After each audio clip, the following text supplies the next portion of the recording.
ಭಗವಂತನ ಇಚ್ಛೆ ಇಲ್ಲದೆ ಹುಲ್ಕಡ್ಡಿಯೂ ಅಲ್ಲಾಡೋದಿಲ್ಲ ಅಂತ ಹೇಳ್ತಾರೆ.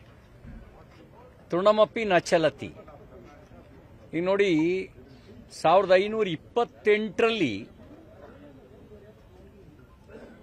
ಮೀರ್ ಬಾಕಿ ಬಾಬರ್ನ ಸೇನಾಧಿಪತಿ ಮಂದಿರವನ್ನ ಧ್ವಂಸ ಮಾಡಿ ಒಂದು ಕಟ್ಟಡವನ್ನ ಕಟ್ಟಿದ್ದು. 1992ರಲ್ಲಿ ಆ ಕಳಂಕಿತ ಕಟ್ಟಡ ಧ್ವಂಸ ಆಯಿತು ಕರಸೇವಕರ ಸಂಕಲ್ಪದಿಂದಾಗಿ. 76ಕ್ಕೂ ಹೆಚ್ಚು ಯುದ್ಧಗಳು ದೇಶದ ಉದ್ದಗಲಕ್ಕೆ ರಾಮ ಮಂದಿರದ ನಿರ್ಮಾಣಕ್ಕಾಗಿಯೇ ನಡೆದಿದ್ದು. ಬಹುಶಃ ರಾಮನಿಗೂ ಕಾಂಗ್ರೆಸ್ನವ್ರು ಬರೋದು ಬೇಡ ಅಂತ ಇರಬಹುದು. ಅವನ ಇಚ್ಛೆ ಅಂತಾನೆ ಎಲ್ಲವೂ ನಡೆಯೋದು. ಮಂದಿರ ನಿರ್ಮಾಣಕ್ಕೆ ಒಂದಲ್ಲ ಒಂದು ರೀತಿಯಲ್ಲಿ ಅಡೆತಡೆ ಕೊಡ್ತಾ ಬಂದಂತ ಈ ಜನ ಅಲ್ಲಿ ಬರೋದು ಬೇಡ ಅಂತ ಇರಬಹುದು. ಇವರಿಗೂ ಅನ್ಸಿರ್ಬೋದು ನಾವು ಯಾವ ಮುಖ ಇಟ್ಕೊಂಡು ಅಲ್ಲಿಗೆ ಹೋಗೋದು ಅಂತ ಹೇಳಿ. ನೋಡಿ, ರಾಮ ಕಾಲ್ಪನಿಕ ವ್ಯಕ್ತಿ ಅಂತ ಸುಪ್ರೀಂ ಕೋರ್ಟಿಗೆ ಅಫಿಡವಿಟ್ ಸಲ್ಲಿಸಿದಂತ ಪ್ರಮಾಣ ಪತ್ರ ಸಲ್ಲಿಸಿದ ಮಹಾನುಭಾವರು ಇವರು.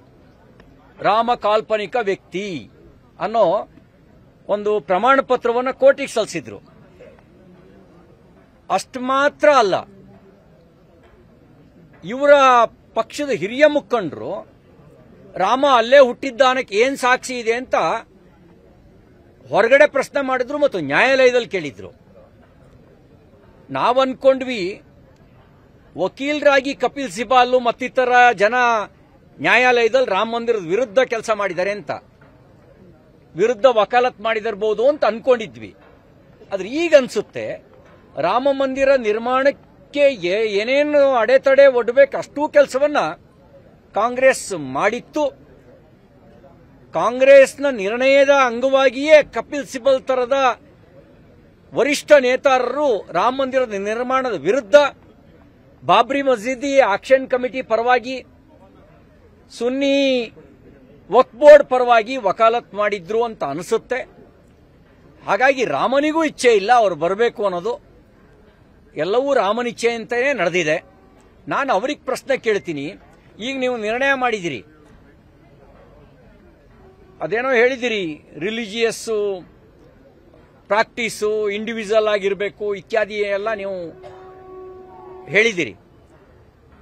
ಮುಸ್ಲಿಂ ಲೀಗ್ ಜೊತೆನಲ್ಲಿ ರಾಜಕೀಯ ಹೊಂದಾಣಿಕೆ ಮಾಡಿಕೊಂಡು ಸರ್ಕಾರ ಮಾಡಿದ್ರಲ್ಲ ನೀವು. ಕೇರಳದಲ್ಲಿ ಸರ್ಕಾರ ಮಾಡಿದ್ರಿ. ಆರಂಭದಿಂದಲೂ ಮುಸ್ಲಿಂ ಲೀಗ್ ಕೇಂದ್ರದಲ್ಲೂ ನಿಮಗೆ ಸಪೋರ್ಟ್ ಮಾಡ್ತಲೇ ಬಂದಿದೆ. ಮುಸ್ಲಿಂ ಲೀಗ್ ಆಗಬಹುದು, ರಾಮ ಮಾತ್ರ ಆಗಲ್ಲ ನಿಮಗೆ. ಪ್ರಭು ಶ್ರೀರಾಮಚಂದ್ರನ ಮಂದಿರ ನಿರ್ಮಾಣಕ್ಕೆ ಅದರ ಪ್ರಾಣ ಪ್ರತಿಷ್ಠಾಪನೆಗೆ ಹೋಗೋದು ಮಾತ್ರ ನಿಮಗೆ ಸಂಕಟದ ವಿಷಯ. ಮುಸ್ಲಿಂ ಲೀಗ್ನವರು ಕರೆದ್ರೆ ದಾವತ್ತಿಗೆ ಹೋಗಬಹುದು, ಮುಸ್ಲಿಂ ಲೀಗ್ನವರು ಕರೆಯುವ ದಾವತ್ತಿಗೆ ಹೋಗಬಹುದು. ಆದರೆ ರಾಮ ಮಂದಿರದ ಪ್ರಾಣ ಪ್ರತಿಷ್ಠಾಪನೆಗೆ ಹೋಗ್ಲಿಕ್ಕೆ ಮಾತ್ರ ನಿಮಗೆ ಸಂಕಟ. ಏನಾಗುತ್ತೋ ಅದು ಒಳ್ಳೇದಕ್ಕೆ. ನೀವು ಹೋಗದೇ ಇರೋದು, ನೀವು ಹೋಗಬಾರದು ಅಂತ ನಿರ್ಣಯ ತೆಗೆದುಕೊಂಡಿರೋದು ಕೂಡ ರಾಮನಿಚ್ಛೆ ಅಂತ ನಾನು ಭಾವಿಸ್ತೇನೆ. ಕನ್ನಡಿಗರ ಮೆಚ್ಚಿನ ನಿಮ್ಮ ನ್ಯೂಸ್ 18 ಕನ್ನಡ ಈಗ ವಾಟ್ಸ್ಆಪ್ನಲ್ಲಿಯೂ ಲಭ್ಯ. ಕರ್ನಾಟಕ ಮತ್ತು ದೇಶ ವಿದೇಶದ 360 ಡಿಗ್ರಿ ಸುದ್ದಿ ವಿವರವನ್ನ ನೀವು ನಿಮ್ಮ ಕೈ ಬೆರಳುಗಳಲ್ಲಿಯೇ ಪಡೆಯೋದಿಕ್ಕೆ ಈ QR ಕೋಡ್ ಅನ್ನು ಸ್ಕ್ಯಾನ್ ಮಾಡಿ. ನಮ್ಮ ಚಾನೆಲ್ ಅನ್ನು ಫಾಲೋ ಮಾಡಿ, ನೋಟಿಫಿಕೇಶನ್ ಆನ್ ಮಾಡಿ.